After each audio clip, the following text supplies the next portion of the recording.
আপনারা যারা পরে ভিডিও দেখতে চান অবশ্যই লাইক কমেন্ট করবেন একটা করে।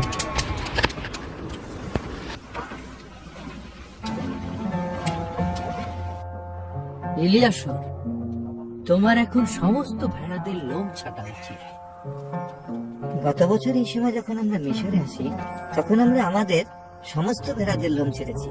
সত্যি দেখো কিভাবে সময় কেটে যায়। এবছর আমাদের আরো বেশি সময় এবং আরো বেশি শ্রমিক লাগবে সমস্ত ভেড়াদের লোম ছাড়তে। হ্যাঁ অবশ্যই, বিশেষ করে ফেরাউন যখন আমার মালিক ইব্রাহিমকে আরো 500-এরও বেশি ভেড়ার দল আমাদের পালের মধ্যে দিয়ে দিয়েছেন। তুমি ওই সমস্ত মোষ এবং উটের কথা ভুলে গেছো? না, কিভাবে ভুলে যাই, যখন তাদের জন্য আমি মালিক ইব্রাহিমের কাছে দায়বদ্ধ। যাই হোক, খোদাকে ধন্যবাদ যে উট এবং মোষদের লোম আমাদেরকে ছাড়তে হয় না। ফেরাউন এবং চাচা ইব্রাহিম ঘনিষ্ঠ বন্ধু হয়ে গেছে। সে চাচার কোনো অনুরোধ ফেলতে পারে না। তারা চিৎকার করছে, চলো তো দেখি। হ্যাঁ চলুন। থামো, থামো, থামো, তোমরা কেন ঝগড়া করছো? মালিক ইব্রাহিমের ভেড়াকে পানি দিতে গেছিলাম, পানি রেখে ভেড়া আনতে গেছিলাম। আমি এসে দেখি সে তার মালিক লুতের ভেড়াদের নিয়ে এসে আমার আনা পানিগুলো পান করাচ্ছে, এবং এটাই প্রথম নয়। এই তুমি কেন এরকম করছো?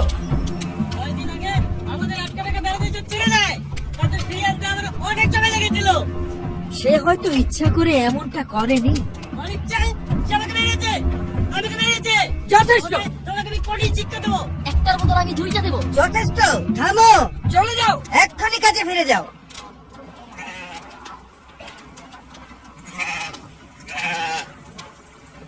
আমি আপনার মেষপালক এবং মালিক ইব্রাহিমের মেষপালকের ঝগড়ায় ক্লান্ত হয়ে গেছি। এটা প্রতিদিনের ঘটনা। আমার লোকদের সঙ্গে কথা বলবে, চাচা ইব্রাহিমও তার লোকদের সঙ্গে কথা বলবে, তাহলে হয়তো তারা আর ঝগড়া করবে না।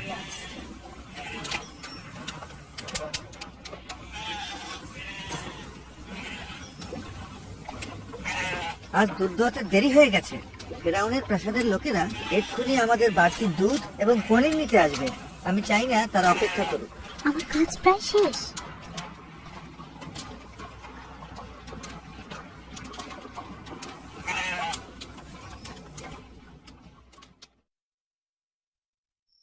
আমাকে বলুন ডাক্তার, কি কারণে আমার এবং এই প্রাসাদের অনেকের মুখে এরকম ফোড়া উঠেছে?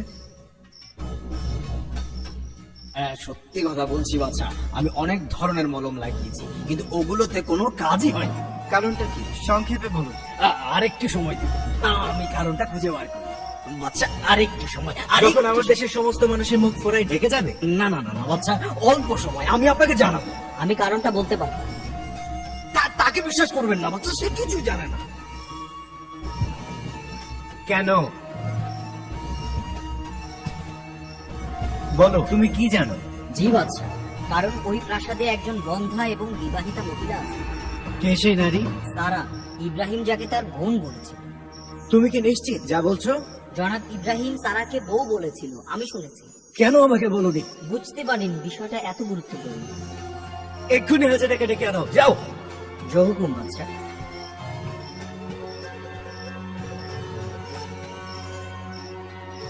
এখন আমি বুঝতে পারলাম প্রাসাদের সবার কেন ফোড়া হয়েছে। কারণ ওই প্রাসাদে একজন বন্ধা নারী রয়েছে। এবং এখন আমি বুঝেছি পবিত্র বিড়াল কেন বন্ধ হয়ে উঠেছে।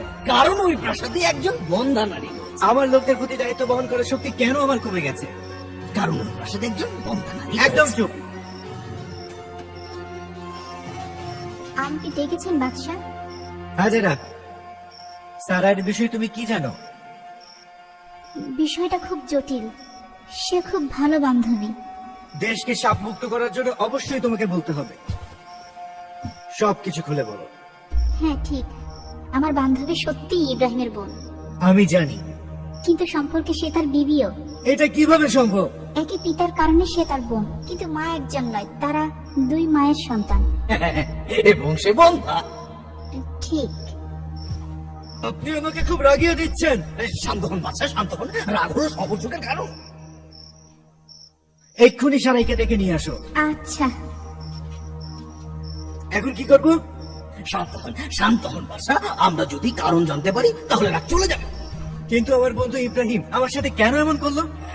আমরা তাকে জিজ্ঞাসা করব এবং কারণ জানতে পারবো। বলুন বাদশাহ।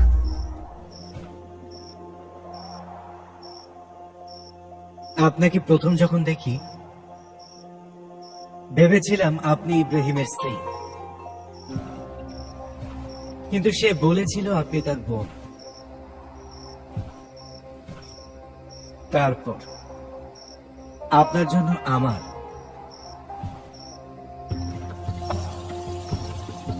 হৃদয় স্পন্দিত হয়। আপনি ছিলেন রাত ফুলের চেয়েও সুন্দর, আমার চোখে বাতাসের মতো এবং নীলের চেয়েও তাজা। ইব্রাহিম হয়েছিলেন সবচেয়ে ভালো বন্ধু, কিন্তু আপনি আমার হৃদয় রক্তক্ষরণ ও দুঃখে ঢেকে দিয়েছেন। কেন আমার বাদশাহ? কারণ যা করেছেন তা ভয়ানক। আপনি সত্য লুকিয়েছেন। আপনি আমার বন্ধুর স্ত্রী এবং বন্ধা। আমরা আপনাকে কষ্ট দিতে চাইনি। ইব্রাহিম সরল বিশ্বাসে এটা করেছেন। তিনি ভয় পেয়েছিলেন আমাকে কেড়ে নেওয়া হবে। আপনি ওকে ক্ষমা করবেন বাদশাহ।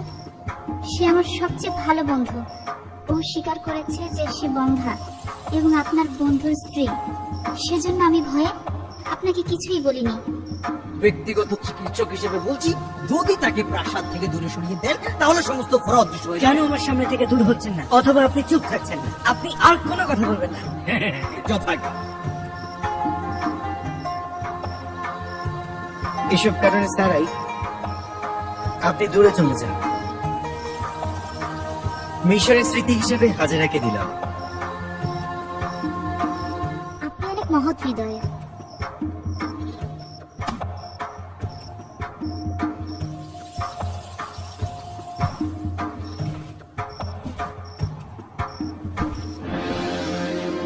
আপনার স্বামীকে নিয়ে এখান থেকে চলে যান।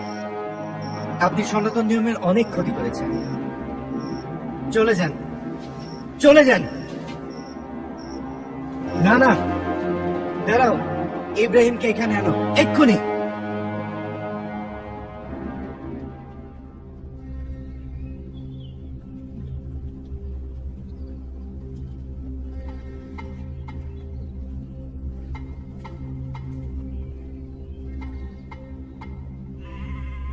সারাই, মিশর যেভাবে তোমার হৃদয় বদলে দিয়েছে সেভাবে কি চেহারাও বদলে দিয়েছে?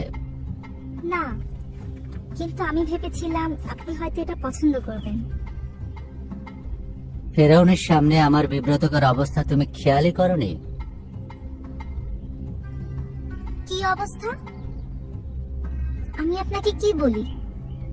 আমি আমার বন্ধুত্ব নিয়ে জীবনে কখনো কোথাও এত বেশি অপমানিত হইনি যেভাবে ফেরাউনের সামনে হয়েছি। আমাদের কৃতজ্ঞ থাকা উচিত। ফেরাউন হয়তো আমাদেরকে মৃত্যুর আদেশও দিতে পারতেন। এসব কিছুই হতো না যদি আপনার মাবুদ তার ওয়াদা ঠিক রাখতেন। তার ওয়াদা? হ্যাঁ, আমাদের একটি পুত্র সন্তান দেওয়ার কথা। সারাই, সারাই, মিশরীয়দের কাছে আমি অভিশপ্ত হিসেবে চিহ্নিত। আমি তাদেরকে এই দুর্ভোগের মধ্যে এনে ফেলেছি। না সারাই, মাবুদ তোমাকে রক্ষা করার জন্য মিশরীয়দের উপর এই দুর্ভোগ এনেছেন। জেনে রাখুন, ফেরাউন আমাকে বাঁচাতে আরো বেশি করেছে। না জেনে তুমি কিছু বলো না।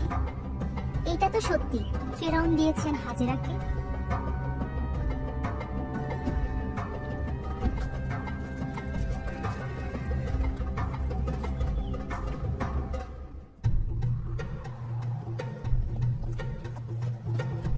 হাজেরা, হাজেরা,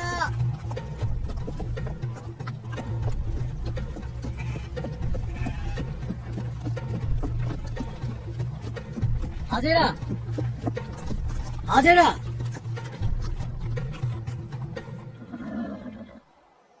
তুমি কি দেবতাকে এনেছো? এই যে সেটা। শুক্রিয়া। সবাইকে শুভেচ্ছা দিও। হ্যাঁ, দেব। জনাব ইব্রাহিম, বাদশাহ ফেরাউন আপনাদেরকে বলেছে এই দেশ ছেড়ে চলে যেতে। ঠিক আছে, বাদশাহকে জানিয়ে দাও আগামীকাল আমরা চলে যাব। আচ্ছা, ঠিক আছে।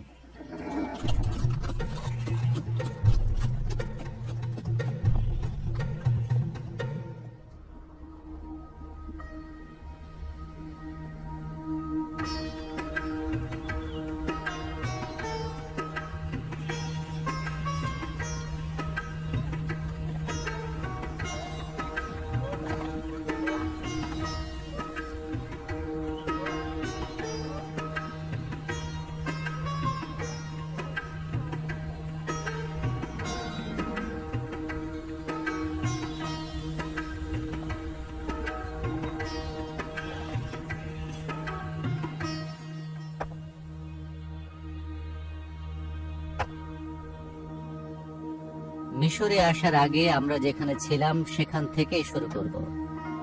মাবুদের হয়তো ইচ্ছা ছিল না যে আমরা মিশরে আসি।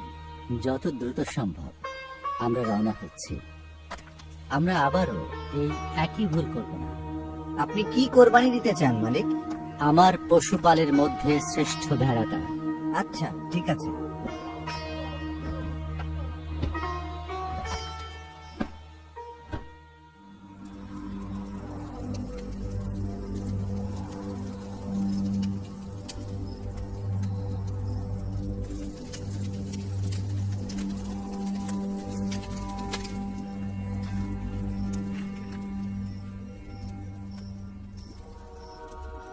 তারা যার ইবাদত করছে সেই দেবতা কোথায়? কেউ কখনো তাকে দেখতে পায় না, তিনি অদৃশ্য। তার কি কোনো মূর্তি নেই? মূর্তি না, আমি কখনো তাকে দেখিনি। তাহলে জনাব ইব্রাহিম কিভাবে জানেন যে তিনি সত্যিই আছেন? জানি না, কিন্তু তিনি বলেছেন যে এই মাবুদ তার সাথে কথা বলেন এবং তাকে একটা মহান প্রতিশ্রুতি দিয়েছেন, ওয়াদা করেছেন। ওয়াদা করেছেন যে মাবুদ এই জমি ইব্রাহিমের বংশধরদের দিবেন। তার বংশধরদের?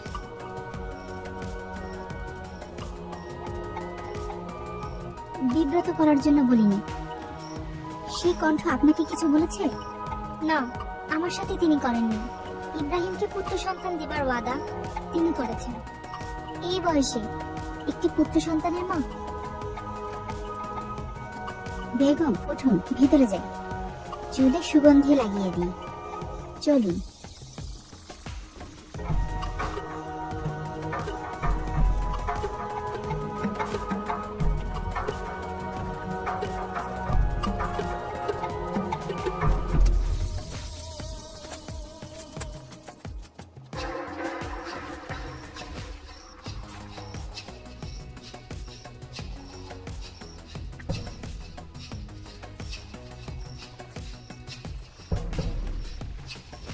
হে মহান উর্বরতার দেবী, বাদশাহ ফেরাউনের মতো জনাব ইব্রাহিমকেও আপনি একটি পুত্র সন্তান দান করুন।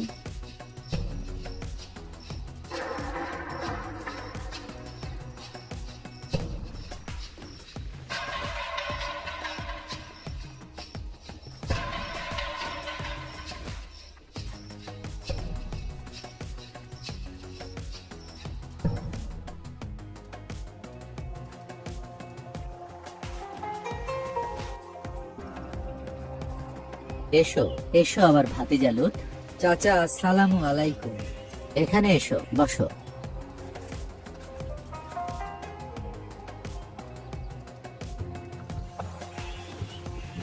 তোমাকে খুব চিন্তিত দেখাচ্ছে। তুমি কি কিছু বলতে চাও? বলে ফেলো। আপনার আর আমার রাখালদের জীবন খুবই কঠিন হয়ে পড়েছে, শুধু ঝগড়া আর মারামারি। তুমি বলো, আমরা কি করতে পারি? আমার ভেড়া আর রাখালদের নিয়ে আলাদা হতে চায়। কোথায় যাবে লুত? সদম নগরের দিকে উপত্যকায় যাব। যদি তুমি চাও আমি চলে যাব। না চাচা, আপনি এখানে থাকুন। শহর জীবন আমার ভালো লাগে। আমি হয়তো চলে যাব কয়েকদিনের মধ্যে। ঠিক আছে, কিন্তু আমাদের মধ্যে একটা চুক্তি না হওয়া পর্যন্ত নয়। আপনার যেমন ইচ্ছা চাচা, যেমন ইচ্ছা।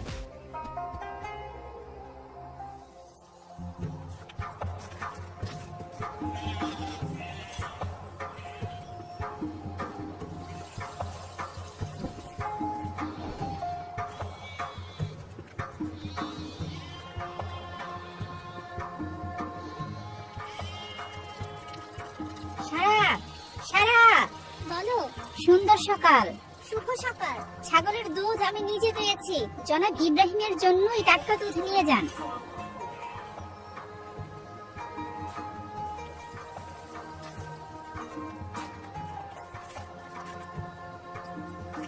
অনেক যত্ন করো তুমি ইব্রাহিমকে। বাদশা ফেরাউন আমাকে বলেছেন আমি যেন তার যত্ন এবং সেবা করি। তার নাস্তার জন্য কিছু রুটি তৈরি করব। ঠিক আছে।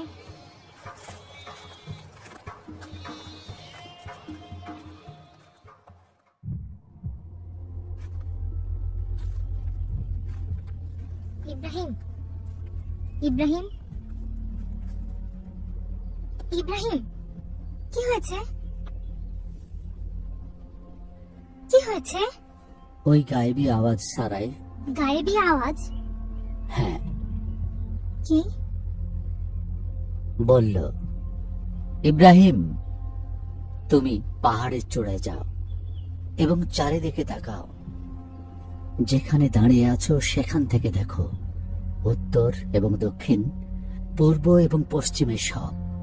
তুমি যেসব জমি দেখতে পাচ্ছ তা আজীবনের জন্য তোমাকে এবং তোমার বংশধরদের এসব কিছুই আমি দেব। যদি কেউ এই পৃথিবীর সমস্ত বালুকণাগুলোকে এক এক করে গুণে শেষ করতে পারত, তাহলে তোমার বংশধরদের গোনা যেত। ওঠো, হেঁটে যাও এটা দৈর্ঘ্য এবং প্রস্থ অনুযায়ী। আমি তোমাকে এটা দান করলাম। আপনি কি করলেন? আমি অনুভব করলাম সমতল ভূমির উপর দিয়ে হেঁটে যাচ্ছি। সাজানো সুন্দর উপত্যকা, অরণ্যের ভিতর দিয়ে হেঁটে চললাম। পাহাড় এবং পর্বতের চূড়ায় উঠলাম। সৈকতে আশ্রে পড়া বালু আমার পায়ের উপর অনুভব করলাম। এটা খুব সুন্দর একটা দেশ সারাই।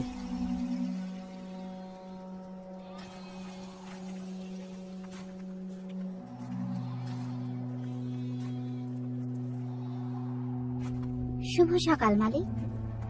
শুভ সকাল। এই গরম রুটি আপনার জন্য। ধন্যবাদ। দয়া করে আমাদেরকে একটু একা থাকতে দাও। ঠিক আছে। হাজের আপনাকে অনেক যত্ন করে। সে একজন আন্তরিক এবং খুবই যত্নবান নারী।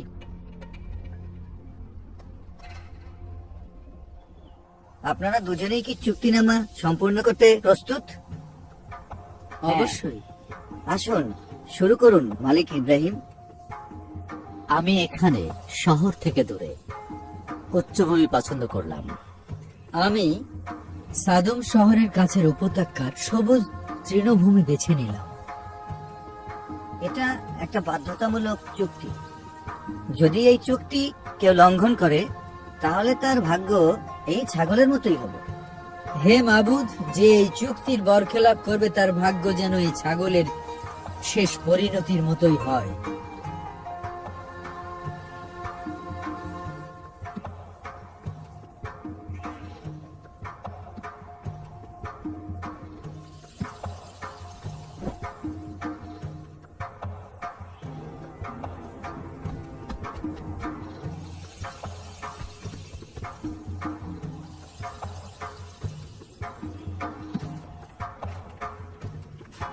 মাবুদের ধন্যবাদ হোক। শোনো, এখন এটাকে নামাও।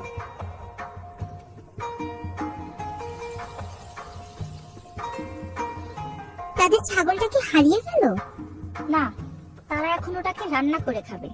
তারা তাদের এই চুক্তি করছেন তাদের শরীরের অংশ দিয়ে। এটা হচ্ছে বিয়ের মতো, একটা বিয়ের চুক্তি যেরকম হয়ে থাকে।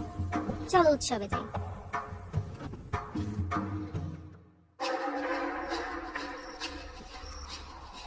আমার অনুরোধ আপনি রাখলেন না, কেন এমন করলেন?